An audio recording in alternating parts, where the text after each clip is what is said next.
ஓம் ஸ்ரீ குருப்யோ நமக. நன்றாக குரு வாழ்க, குருவே துணை. பரபிரம்ம ருத்ர காயத்ரி ஞானஸ்தலத்தின் நண்பர்களுக்கு வணக்கங்களும் வாழ்த்துக்களும். கன்னி லக்னத்திற்கு 11 நாட்களுக்கான தினப்பலன் ஜனவரி 21 முதல் 31 வரை. முதல் நாள் ஜனவரி 21 புதன்கிழமை. சந்திரன் கும்பராசியில் அவிட்ட நட்சத்திரத்தில் போகிறாரு. மதியம் 1:57 வரைக்கும். அவிட்டம் என்பது செவ்வாயினுடைய நட்சத்திரம். செவ்வாய் 5ஆம் வீட்டில் மகர ராசியில் சூரியனுடைய நட்சத்திரத்திலையும் சனியினுடைய உபநட்சத்திரத்திலையும் இருக்கிறதுனால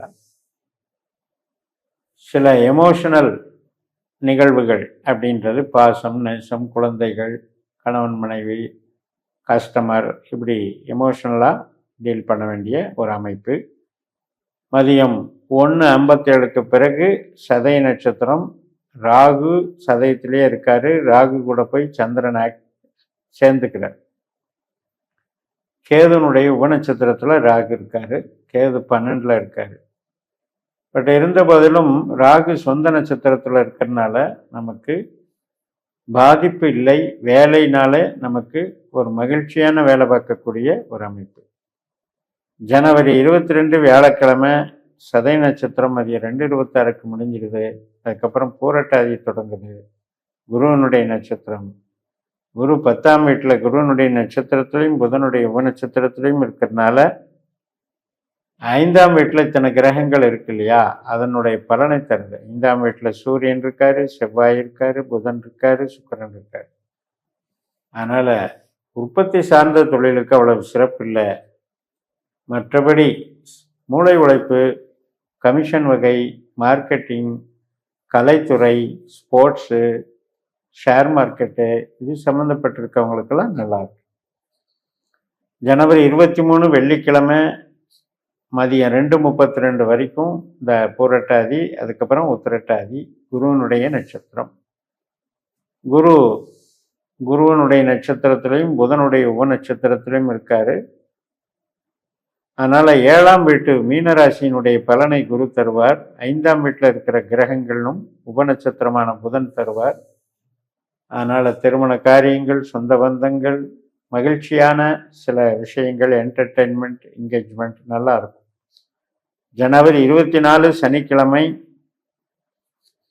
மதியம் 2:15க்கு உத்திரட்டாதி முடிஞ்சு ரேவதி தொடங்குது. 7ஆம் வீட்டில் சந்திரன் புதனுடைய நட்சத்திரத்தில் போகிறாரு.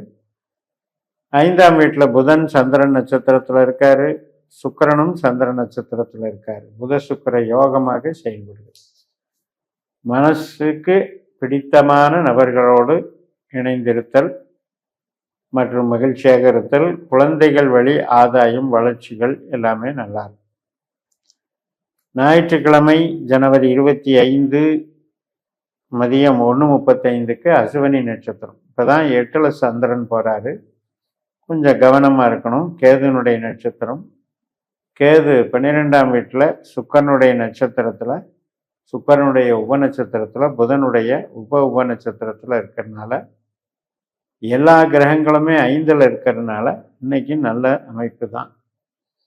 சிரமங்கள் குறையும். ஒரு பிரச்சனைகளிலிருந்து விடுபடக்கூடிய அமைப்பும் உண்டாகும்.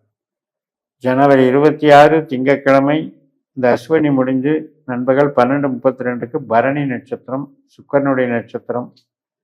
5ஆம் வீட்டில் சுக்கிரன், சூரியன், செவ்வாய், புதன் எல்லாமே இருக்கிறதுனால நல்ல பலனை தான் கொடுக்கும். சுக்கிரனுடைய உபநட்சத்திரம் சனியாக இருக்கிறதுனால திருமணம், விருப்பப்பட்ட திருமணம் மற்றும் திருமண காரியங்கள், சுபகாரியங்கள், குழந்தை பிறப்பு எல்லாத்துக்கும் சாதகமாக. ஜனவரி 27 செவ்வாய்க்கிழமை கிருத்திகை நட்சத்திரம் 11:08 தொடங்குது. ஒரு வாதம் முடிஞ்சு மாலை 4:44க்கு ரிஷபராசிக்கு மேசராசியிலிருந்து சந்திரன் மாறிட்டார். இப்போ சூரியனுடைய பலனை 5ஆம் வீட்டில் இருக்கிற சூரியன் சந்திரனுடைய நட்சத்திரம் மற்றும் ராகுனுடைய உபநட்சத்திரம் மூலமாக நிறைய கலைத்திறமைகள், மூளை உழைப்பு சார்ந்த தொழில்கள், கமிஷன் வகை அத்தனை வகையிலையும் சிறப்பை கொடுக்கும். ஆன்மீகம் சம்பந்தப்பட்டது, இஷ்ட தெய்வ வழிபாடுகள், இதுக்கும் நல்லா இருக்கும். ஜனவரி 28 புதன்கிழமை காலையில் 9:26க்கு ரோகிணி நட்சத்திரம். 9ஆம் வீட்டில் சந்திரன் சந்திரன் நட்சத்திரத்தில், 5ஆம் வீட்டில் 4 கிரகங்கள் சந்திரனுடைய நட்சத்திரத்தில். இது 5ம் 9ம் கனெக்டிவிட்டி பண்ணக்கூடியது ஒரு மிகப்பெரிய அருள் சார்ந்த விஷயங்கள், அகம் சார்ந்த விஷயங்கள், உறவுகள் சார்ந்த விஷயங்கள், மூளை உழைப்பு, படிப்பு, இதுக்கெல்லாம் சாதகமாக இருக்கும். திருமண காரியங்களுக்கும் நல்லா இருக்கும். ஜனவரி 29 வியாழக்கிழமை மிருகஸ்ரீஷ நட்சத்திரம் காலையில் 7:31 தொடங்குது. 2 பாதம் ரிஷபராசியில் இருக்கு, 2 பாதம் மிதுன ராசியில் இருக்கு.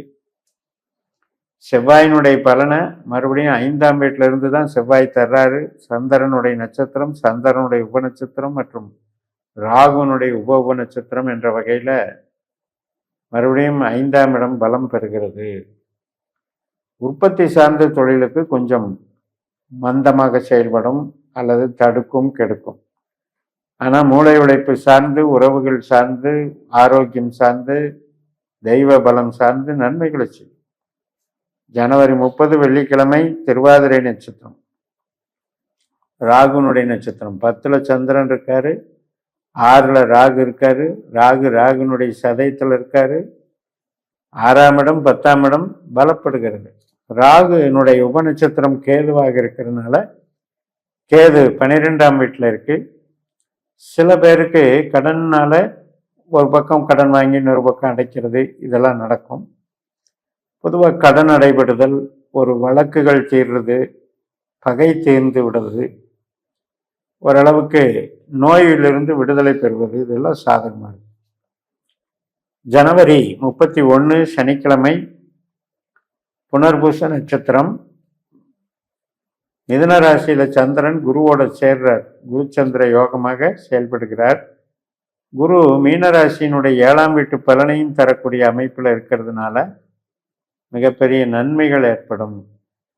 அதாவது ஒரு புதிய ஒரு சப்போர்ட் கிடைக்கும். சில பேருக்கு பார்ட்னர்ஸ் புதுசாக போடுறதுக்கு அல்லது ஒரு டைஅப் பண்ணி இன்னொரு நபரோட டைஅப் பண்ணி ஒர்க் பண்ணுறதுக்கு, புதுசாக கான்ட்ராக்ட் மாதிரி ஒப்பந்தம் போட்டுக்கிறதுக்கு, அனைத்து விதமான சுய முயற்சிகளில் ஒரு வெற்றி, புது பாதையில் ஒரு பயணம் ஏற்பட்டு நம்மளுக்கு தொழில் பலத்தை கொடுக்க வழிநடத்தும். சொந்த தொழிலுக்கும் சாதகமாக இருக்கும்.